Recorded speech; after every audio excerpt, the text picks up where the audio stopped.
Oi, moçada, boa noite. Espero que todos estejam bem. Nossa aula de ontem foi ótima, foi muito bom ter encontrado com vocês um pouquinho. Algumas pessoas vieram tirar aí algumas dúvidas. Eu sempre com muita saudade, né? Bom, e falávamos sobre pessoa natural, que é esse sujeito de direitos e obrigações e considerado aí um indivíduo, né, o ser humano individualmente considerado. E vamos falar hoje um pouquinho do início e do fim dessa personalidade jurídica, que é esse momento, conforme o artigo 1º do Código Civil nos traz, que é o momento que todas as pessoas, né, têm esse direito de terem personalidade, de serem sujeitos de direitos e obrigações. Vamos falar sobre o início e o fim dessa personalidade. Quando é que eu adquiro, né, essa personalidade para ser sujeito? A partir de quando que eu posso ser sujeito e até quando eu poderia ser um sujeito de uma relação jurídica? Bom, no campo doutrinário, moçada, há duas correntes aí a respeito do início da personalidade jurídica humana, né?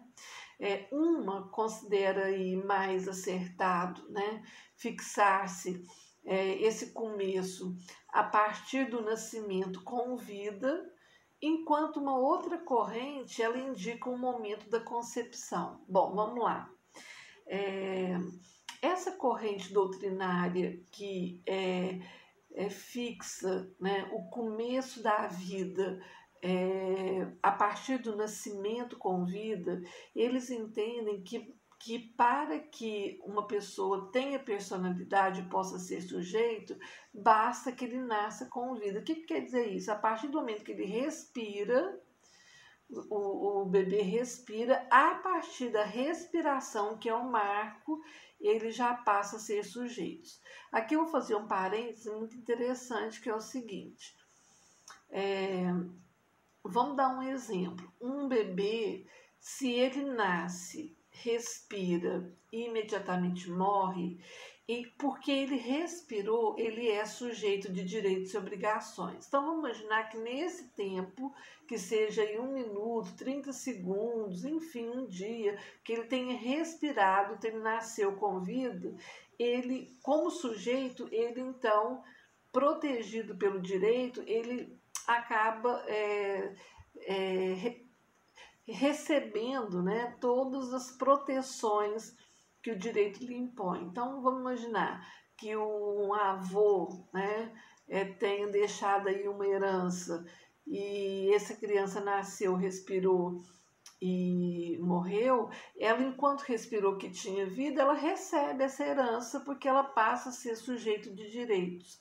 É lógico que ela não vai poder fazer nada, porque é um bebê, mas aí ela tem os seus representantes que vão falar por ela, né? Mas ela é sujeito, ou seja, aquele patrimônio passa a ser dela.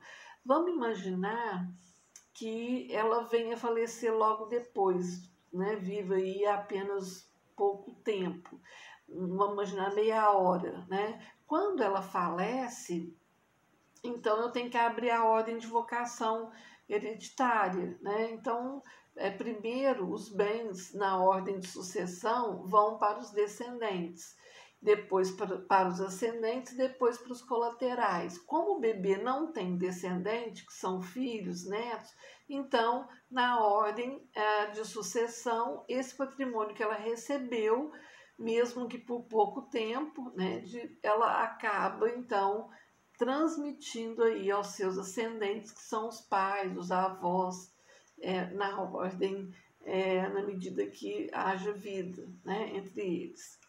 E quem defende que o nascimento começa da concepção, entende que a concepção é um momento em que o embrião ele cola na parede uterina, né?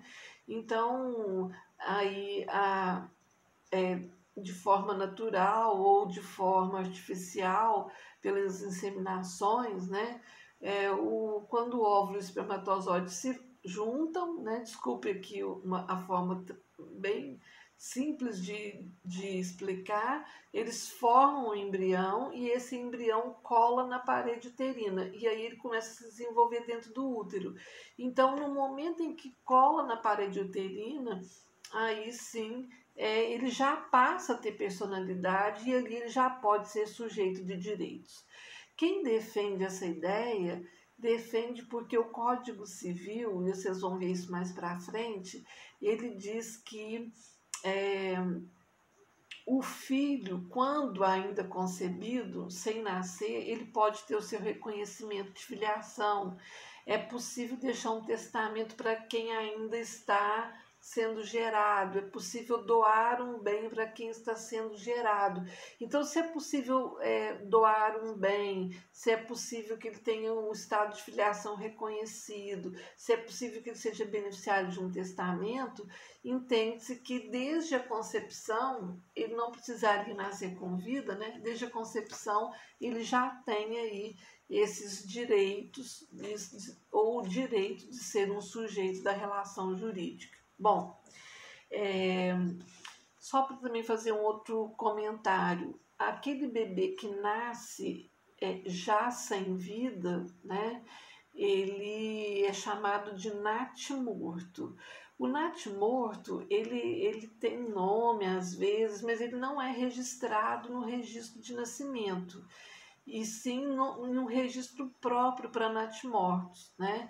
Ele não é sujeito, porque ele já nasceu sem vida, tá? O legislador brasileiro, ele optou pela primeira fórmula, né?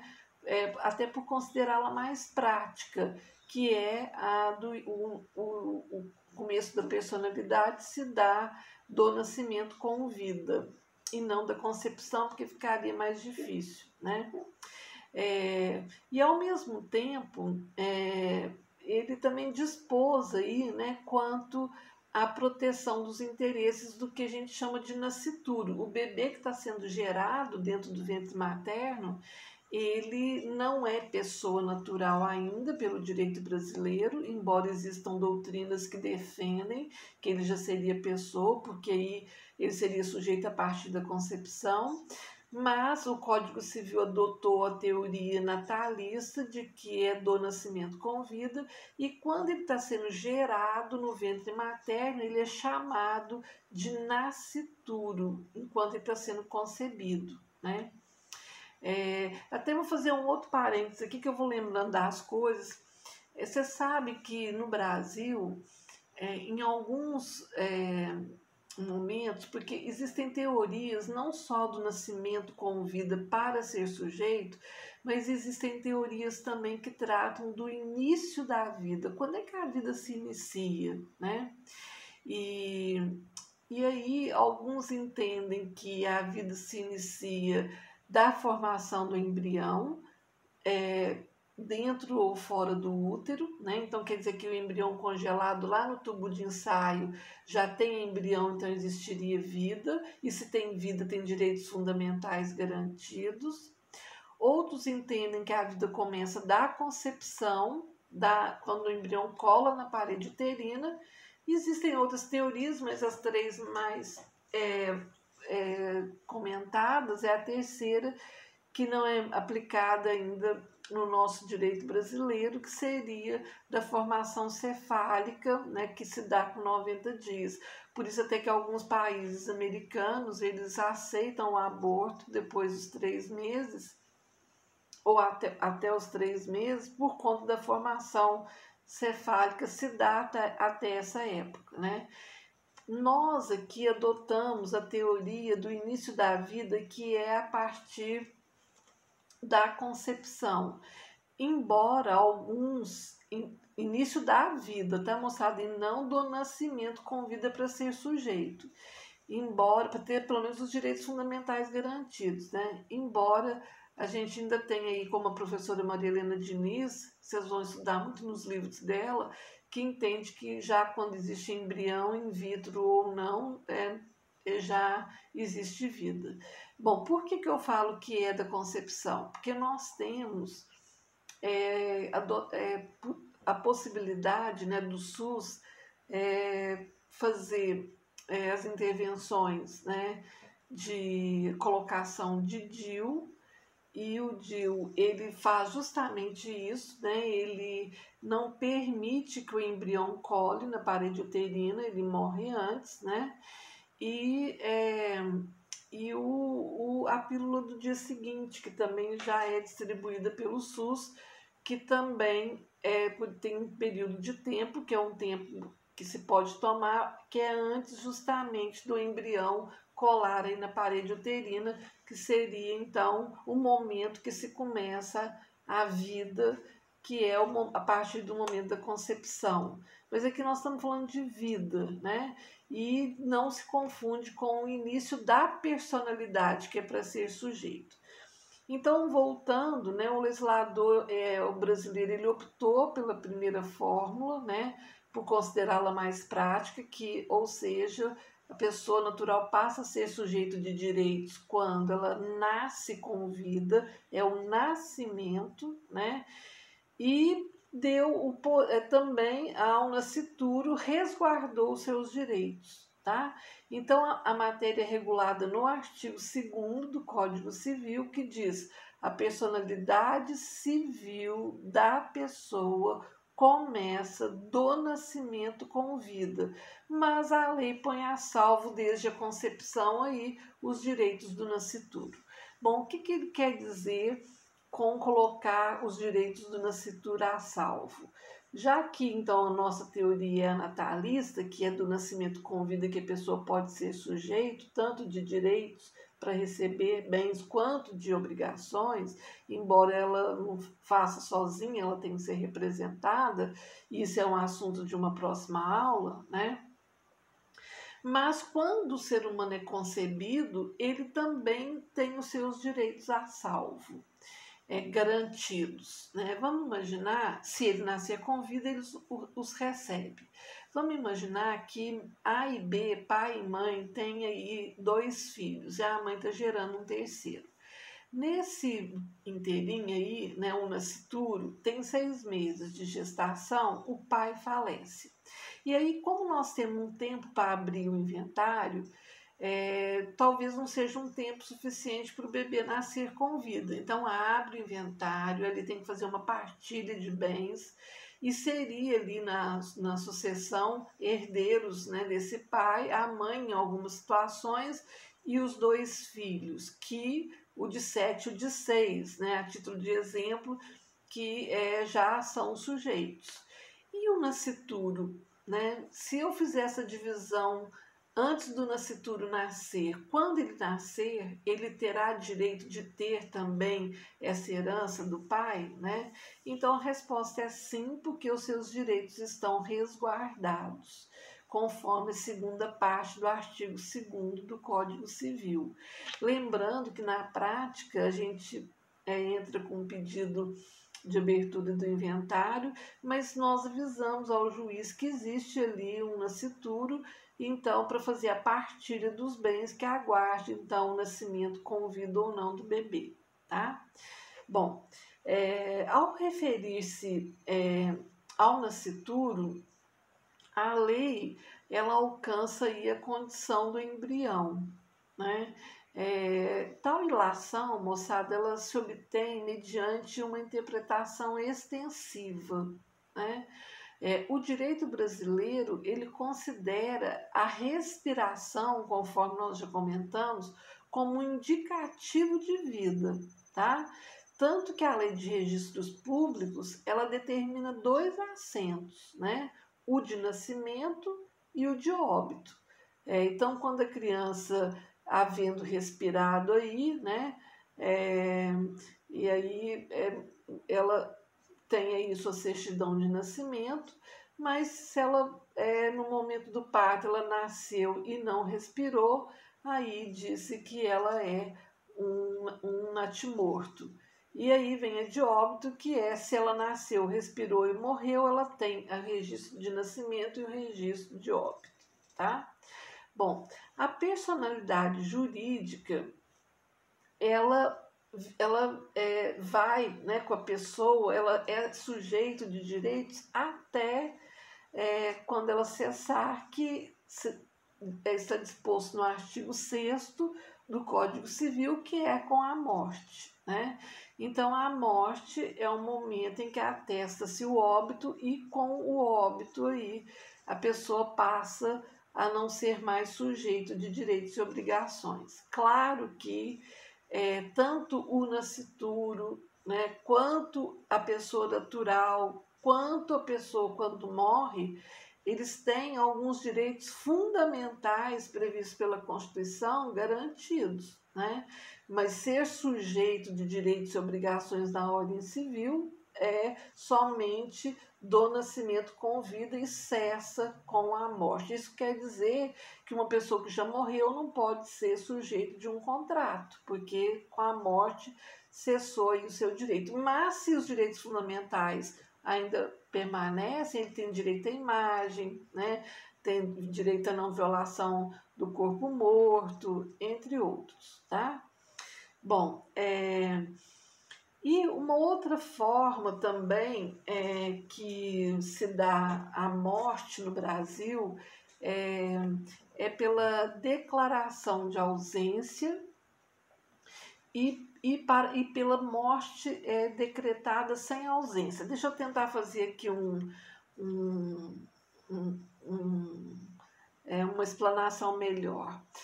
A morte natural é o momento que cessa a personalidade, a pessoa não pode ser sujeito mais.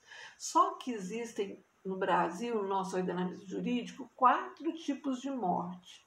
Nós temos a morte natural, que é essa que, né, parou de respirar, não se vive mais, aí atesta-se o óbito. Nós temos uma morte chamada de morte presumida com declaração de ausência. Eu vou explicar. Uma morte presumida sem decretação de ausência. São 5, na verdade. A comoriência e, por fim, a morte civil, né? Então, só para voltar, a morte natural, quando a pessoa para de respirar, ela tem a certidão de óbito, não é sujeito mais. Quando a gente fala de morte presumida sem decretação de ausência, são aquelas situações que o artigo 7º determina, né, em que a pessoa estava em um iminente perigo de vida, né, e não tem o corpo morto para fazer prova da sua morte. Vamos dar um exemplo. A pessoa entrou num avião, esse avião caiu, né? E sabia-se que essa pessoa estava lá, mas nenhum corpo foi encontrado para testar o óbito. Então o juiz, ele depois de aguardar todas as buscas, né, ele decreta, né, que houve ali uma morte presumida. Presume-se que ele morreu, porque pode ser até que ele volte depois. Lembra do filme O Náufrago, né, que ele teve morte presumida sem decretação de ausência. Essas são situações em que a pessoa estava aí em perigo de morte, né? Até usei o termo perigo de vida, mas é em perigo de morte. E o corpo não foi encontrado para testar o óbito. Então, quem atesta essa morte presumida é o juiz, tá? Nós temos uma morte presumida que é com declaração de ausência. São aquelas pessoas que saem das suas casas, saem do lugar onde estavam, do trabalho e não voltam mais, desaparecem. São os desaparecidos, né? Então, nesse caso, eu não tenho um fato que faz com que eu tenha prova de que a pessoa ela estava no local e não só o corpo não foi encontrado. Nesse caso, não tem nenhum acontecimento e o corpo também, a pessoa também desapareceu. Esse período de declaração de ausência, nós vamos ver com calma, mas eu vou falar rapidinho, ele tem um tempo, né? Existe um chamamento de 180 dias, no Diário Oficial, no jornal mais da cidade, né? Fica chamando a pessoa, ela não aparece, abre sucessão provisória, que são de 10 anos, depois mais 10 anos para sucessão definitiva, e só depois de 20 e poucos anos é que então ela é considerada morta. Se ela aparecer depois desse período, ela perde todo o seu direito patrimonial, né? Até tem um caso lá em Araxá, muito interessante, que uma senhora fazia trilha. Eu falo que eu gosto muito de fazer trilha com os meus filhos, especialmente ali na Serra da Canastra, ali pertinho de São João Batista, da Serra da Canastra, né? E a gente faz umas trilhas noturnas e a gente tem que ir amarrado mesmo no outro, porque perde, né? E essa senhora, ela saiu para fazer uma trilha de fila indiana, e conta-se, né, que estava o motorista dela na frente, a irmã, a sobrinha e ela, uma atrás da outra. Que a sobrinha virou para falar com ela e 1 minuto depois virou-se novamente, ela já não estava lá mais. E o corpo dela nunca foi encontrado. Então tem todas aquelas hipóteses, ela foi abduzida, ela caiu, enfim, mas os policiais foram para o local, não encontraram o corpo. E o que é mais interessante é que nenhuma das 3 pessoas, para falar que houve um assassinato, mas nenhuma das 3 pessoas que estavam com ela eram seus sucessores, nem por testamento, nem por ordem de vocação hereditária. Então, esses são casos em que a pessoa é declarada ausente. Não sei se vocês vão lembrar da irmã do Vitor Belfort, aquele lutador, que até hoje o corpo dela não foi encontrado. Então, para que a sucessão possa, se tem patrimônio, né, ter que abrir aí a sucessão hereditária, eu tenho que declará-la aí como ausente. A outra é chamada de comoriência, né? Comoriência é quando 2 pessoas morreram num local, no mesmo evento, ou até fora do mesmo evento, e não se sabe determinar qual das 2 morreu primeiro, né? Então disse que elas são comorientes, porque embora talvez isso não tenha importância nenhuma, né? Saber qual morreu primeiro, vamos imaginar um acidente de carro, pai e filho, mas juridicamente tem importância, né? Então vamos imaginar um acidente de carro, morre o filho e o pai. Esse pai tem só esse filho e esse filho tem 2 filhos, né? Se morre o pai primeiro, na ordem dos descendentes, o filho recebe o patrimônio. Vamos imaginar que ele morreu depois, parou de respirar depois, aí ele recebe, passa por ele para passar para os filhos novamente. Mas vamos imaginar que tenha sido o filho que faleceu primeiro que o pai.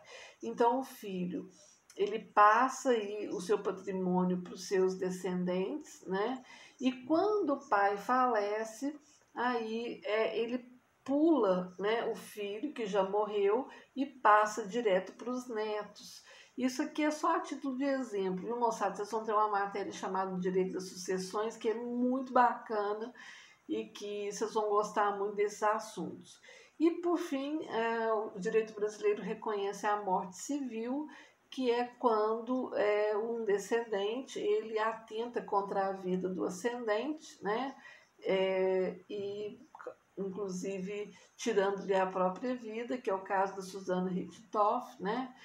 E aí ela é considerada, embora esteja viva, ela é considerada morta civilmente.